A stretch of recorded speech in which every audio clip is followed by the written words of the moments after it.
Combien de fois avez-vous entendu dire que le temps guérit toutes les blessures ou que chacun doit continuer sa vie lorsqu'une relation se brise?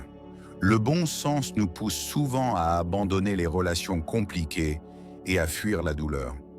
Mais en réalité, ce dont nous avons souvent besoin, c'est de faire tout l'inverse. Chercher la réconciliation avec amour et persévérance. La Bible ne nous promet pas des relations faciles, mais elle nous invite à agir avec grâce, pardon et humilité. Contrairement à ce que le monde enseigne, abandonner n'est pas la solution. Dieu nous appelle à être des artisans de paix et de réconciliation, reflétant l'amour que nous recevons de lui. Si vous avez une relation brisée que vous souhaitez restaurer, ce guide vous aidera à suivre ce chemin avec sagesse biblique. Voici 5 conseils pratiques, fondés sur la parole de Dieu, pour apporter guérison et restauration aux liens qui semblent perdus. Conseil 1. Pardonnez de tout votre cœur. Dans Colossiens chapitre 3, verset 13, il est écrit « Supportez-vous les uns les autres, et si l'un a un sujet de plainte contre l'autre, pardonnez-vous réciproquement. De même que le Seigneur vous a pardonné, pardonnez-vous aussi. » Le pardon est la première étape vers la restauration de toute relation. Sans pardon, les blessures restent ouvertes et les conflits persistent. Pardonner ne signifie pas oublier ou minimiser la douleur ressentie, mais choisir de ne pas laisser cette douleur diriger votre vie. En pardonnant, nous nous libérons du fardeau de la rancune et ouvrons la porte à la guérison que Dieu peut apporter dans nos cœurs et nos relations. Rappelez-vous que pardonner est un acte d'amour et d'obéissance envers Dieu. Tout comme il nous pardonne chaque jour, nous sommes appelés à pardonner ceux qui nous ont fait du mal. Ce processus peut être long, mais avec l'aide de Dieu, il est réalisable. De plus, pardonner, c'est aussi accepter que l'autre ne soit pas parfait. Tout comme nous commettons des erreurs, les autres en commettent aussi. Le pardon nous libère du poids de l'amertume et nous permet d'aller de l'avant. Lorsque nous décidons de pardonner, nous permettons à Dieu d'intervenir dans la vie de l'autre et dans la nôtre.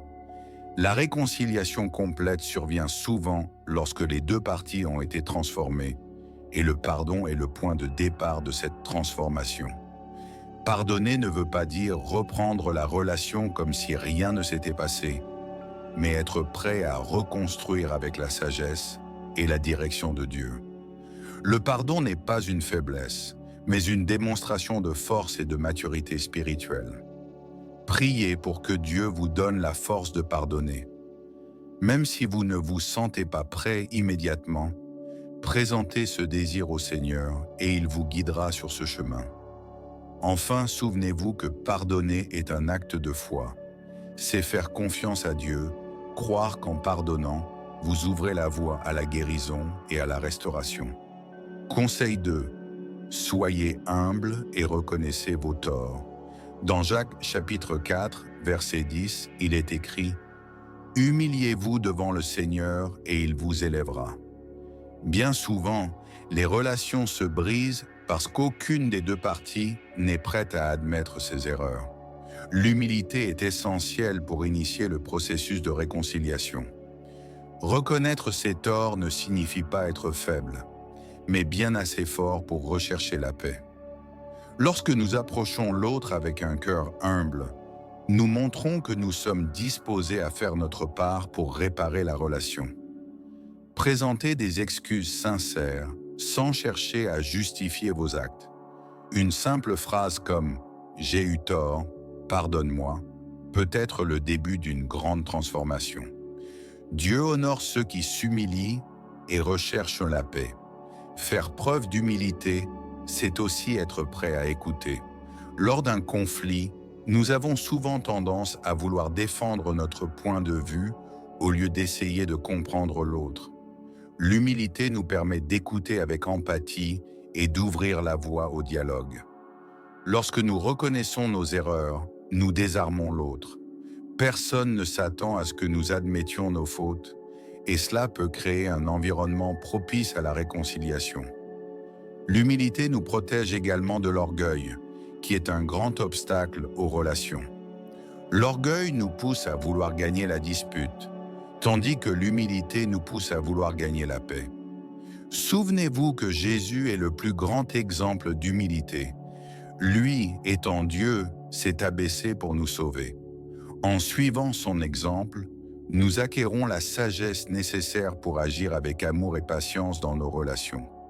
Priez pour que Dieu vous donne un cœur humble et prêt à reconnaître vos erreurs. Avec cette attitude, vous serez plus proche de restaurer les liens brisés. Dans la première lettre aux Corinthiens, chapitre 13, versets 4 à 7, Paul nous enseigne « L'amour est patient, l'amour est plein de bonté. Il n'est pas envieux, il ne se vante pas, il ne s'enfle pas d'orgueil. Il ne fait rien de malhonnête, il ne cherche pas son intérêt, il ne s'irrite pas, il ne soupçonne pas le mal. » Aimer de manière inconditionnelle signifie aimer même lorsque nous ne recevons rien en retour. Cela peut sembler difficile, surtout dans des relations où nous avons été blessés, mais c'est le type d'amour que Dieu attend de nous. Lorsque nous choisissons d'aimer de cette manière, nous témoignons de la grâce divine. Cet amour a le pouvoir de guérir les blessures profondes et de transformer les cœurs endurcis. Priez pour que Dieu vous donne la capacité d'aimer ainsi. L'amour inconditionnel ne dépend ni des circonstances, ni du comportement de l'autre. Il s'agit d'une décision que nous prenons chaque jour, inspirée par l'amour que nous recevons de Dieu. Cet amour est persévérant et patient. Même lorsque nous ne voyons pas de résultats immédiats, nous continuons d'aimer en ayant foi que Dieu agit. Aimer inconditionnellement signifie également pardonner de manière répétée. Peu importe combien de fois nous sommes blessés, nous sommes appelés à pardonner et à continuer d'aimer. Demandez à Dieu de vous enseigner à aimer comme lui. C'est le chemin vers la vraie restauration. Seigneur, je viens devant toi avec un cœur ouvert, te demandant de m'apprendre à aimer comme tu aimes. Je sais que le chemin de l'amour inconditionnel n'est pas toujours facile, mais je crois qu'avec ta grâce, je peux suivre cette voie. Aide-moi à pardonner, non seulement une fois, mais autant de fois que nécessaire. Retire de moi toute rancune, tout ressentiment ou orgueil qui pourrait empêcher la réconciliation. Père, façonne mon cœur pour que j'aime sans attendre quelque chose en retour. Que je sois un instrument de paix et de guérison dans les relations qui ont besoin de restauration. Donne-moi la patience d'attendre le bon moment, la sagesse pour agir avec amour et l'humilité pour reconnaître mes erreurs. Seigneur, je crois que tu es le Dieu qui restaure ce qui est brisé.